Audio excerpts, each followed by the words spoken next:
mau makan ya. Ya, ketemu kembali dengan Teddy Kurnia TGM dari Kabupaten Tekamus. Biasa, Teddy adalah salah satu penghobi dan penyuka tanaman durian.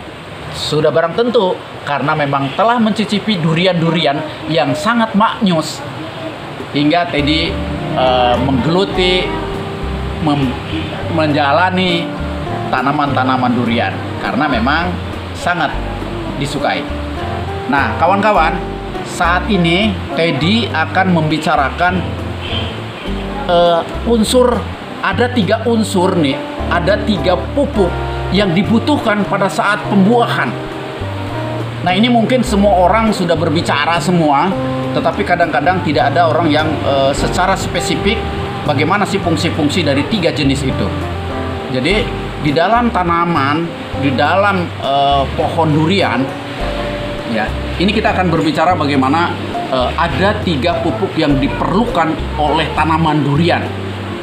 Nah, saya sebelum membicarakan bagaimana memberikan 3 jenis pupuk ini untuk pembuahan pada pohon durian, saya akan mencoba menjabarkan dulu dari awal. Yang pertama, bahwa tanaman durian ini seperti ini usia 1 tahun ini. Usia 1 tahun daripada ini dari seedling bawah, ini kelihatan ini. Nah kan, seedling bawah. Ini dari biji. Nah, kenapa memang kita perlu seedling yang dari biji?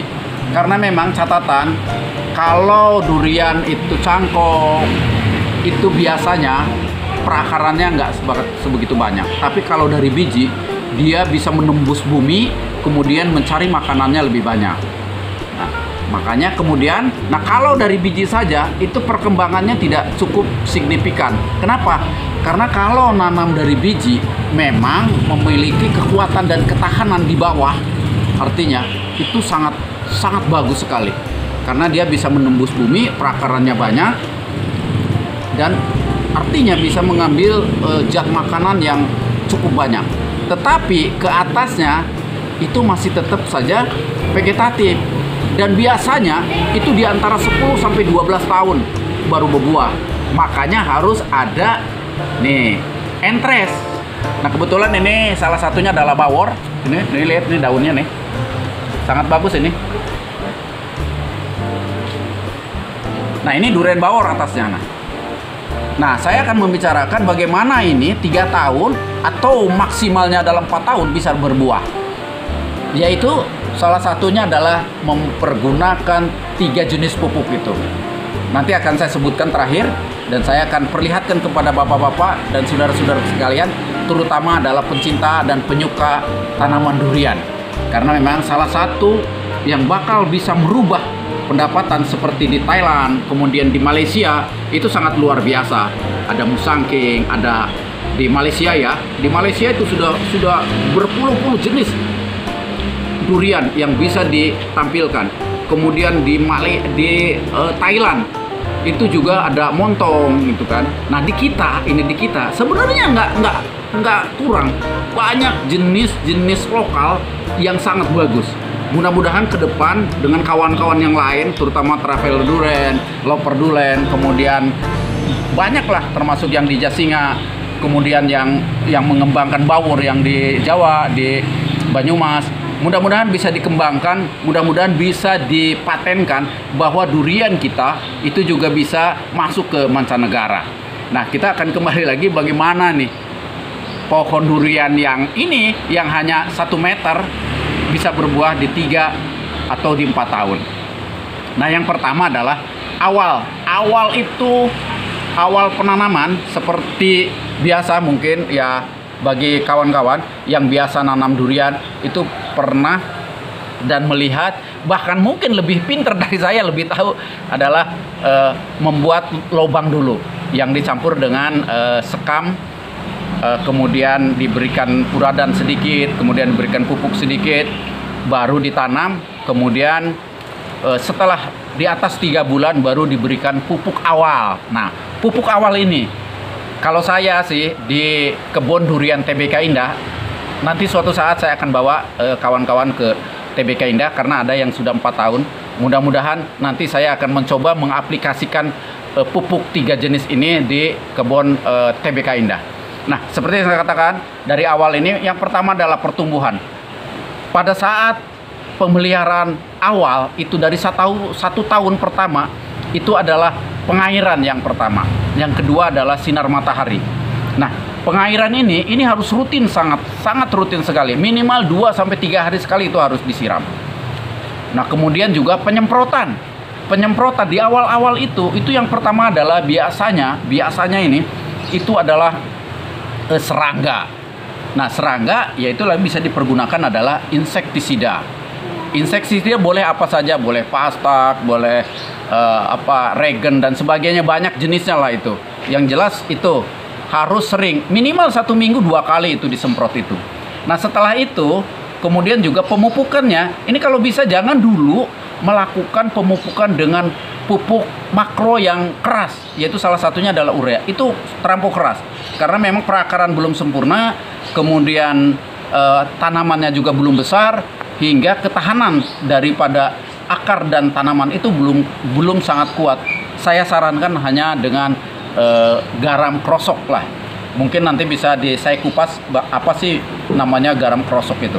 Nah, setelah itu diiniin sekitar 1 bulan ya, dan jangan lupa juga bahwa penanaman itu atau pemupukan itu jangan paling maksimal itu minimal maksimal itu 2 minggu sekali. Jadi jangan terlampau sering.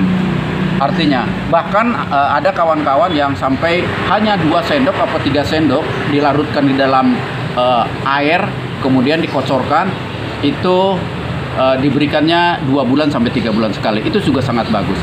Nah, setelah memang pertumbuhan 2 tahun kemudian baru kita ke NPK lah. Ke NPK 2 sendok atau 3 sendok, dan itu pun diberikan juga bukan hanya 1 atau 2 hari, tetapi kelangnya seperti yang saya sampaikan tadi itu 2 mingguan lah. 2 minggu paling cepat itu, bahkan 1 bulan, bahkan sampai bisa 2 bulan untuk 1 ember dengan 3 sendok itu. Dan jangan banyak-banyak. Sebenarnya pupuk itu tidak perlu banyak, tapi rutinnya pada pemupukan. Nah, setelah usia 2 tahun, 3 tahun, nah itulah 3 tahun. Nah, dalam fase nanti memberikan pupuk 3 jenis untuk agar segera berbuah ya, itu jangan salah ya. Artinya memang bukan juga dari, ada sih di tempat kawan-kawan, di tempat saya juga 3 tahun tuh baru masih sebesar ini. Kemudian kelihatan dari bentuk ini ya, batangnya belum sempurna. Jadi pada saat kita akan membuahkan ya, itu jangan salah bahwa dilihatnya bukan saja dari usia, tetapi dari bagaimana kondisi fisik tanamannya atau batangnya. Jadi batangnya harus gede, keker, kemudian kelihatan nampak itu garisnya bahwa tanaman itu atau batang itu sudah tua. Kalau masih licin, masih luncir, itu jangan dulu. Artinya walaupun sudah agak gede, harus betul-betul nampak tua. Nah, untuk segera tua itu harus di pruning. Nanti akan saya jabarkan bagaimana cara pruning. Nah, seperti saya sampaikan tadi di awal bahwa pupuk 3 jenis itu, nih, ini pupuk 3 jenis itu. Yang pertama adalah KNO3. Nih, KNO3 ini. KNO3 jangan salah, ini ada 2 macam juga. Ada KNO3 putih yang kristal, ada KNO yang merah. Nah, yang dipergunakan dan yang bagus untuk tanaman besar itu adalah KNO3 putih yang kristal. Ya, ini ada tulisan kristal. Kemudian yang kedua adalah NKP. Nah, ini NKP. Nah ya. Nah, yang ketiga ini adalah boron. Memang boron itu tidak banyak dibutuhkan, tidak banyak, tetapi sangat dipentingkan dalam tanaman itu, karena itu adalah salah satu perekat untuk agar buah itu segera jadi. Kemudian pada saat sudah menjadi pentil agar tidak rontok, ini salah satunya ini. Dan untuk pengaplikasiannya mungkin dari episode yang akan datang saya akan sampaikan. Dari 3 jenis pupuk untuk pembuahan ini yang biasa didominan adalah KNO3 yang kristal ya, kemudian NKP, kemudian boron. Dan ini sudah terbukti. Ada salah satu perkebunan yang ada di Sirnagali, itu adalah master saya, Pak Haji Rudi. Itu benar-benar yang 3 tahun sudah berbuah, walaupun hanya sekedar antara, ya hitungan belas lah, antara 7, 8 sampai 12 biji gitu satu batang. Karena memang pada tanaman, ini catatan juga, pada awal kita membuahkan, jangan berharap yang pertama jangan berharap banyak. Yang penting kita berbuah dulu, karena apa pentingnya buah kalau buahnya tidak sempurna. Oleh sebab itu memang harus sebagian aja. Kalau ada 10, ya mungkin 5 lah yang paling banyak bisa dijadiin. Kemudian juga dirasa juga, itu juga belum kita bisa menyatakan sebuah durian itu di buah pertama. Rasa itu adalah setelah beberapa tahun kemudian. Ya syukur-syukur kalau memang kita pengaplikasian pupuk dan pemeliharaan yang baik, rasa pasti bagus begitu. Nah, itu saja mungkin yang saya sampaikan. Nanti bila perlu, ini kalau memang ini sangat diperlukan oleh kawan-kawan untuk di-share ke kawan-kawan. Kemudian jangan lupa juga bunyikan lonceng untuk mengikuti apa-apa yang akan saya sampaikan kembali tentang bagaimana pengaplikasian ini dan ukuran-ukurannya pada episode yang akan datang. Artinya jangan lupa bunyikan lonceng. Kalau tidak hari ini, mau kapan lagi? Kalau bukan kita, siapa lagi yang akan nanam? Salam durian dari Kabupaten Tenggamus.